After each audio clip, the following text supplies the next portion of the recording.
বিসমিল্লাহির রহমানির রহিম নাহমাদু ওয়া নুসাল্লি রাসূল কারীম আম্মা বাদ ফাউযু বিল্লাহ তাআলা রাসূলুল্লাহ সাল্লাল্লাহু আলাইহি সাল্লাম কালা রাসূলুল্লাহ সাল্লাল্লাহু আলাইহি সাল্লাম এর অর্থ হইছে রাসূলুল্লাহ সাল্লাল্লাহু আলাইহি সাল্লাম যেটা বলছে তোমরা কারো ক্ষতি করো না।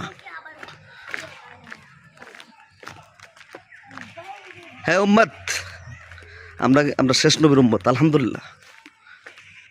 হ্যাঁ উম্মত, তোমরা তাদেরকে বলে দাও তারা যেন আমার উম্মতকে ক্ষতি সাধন না করে।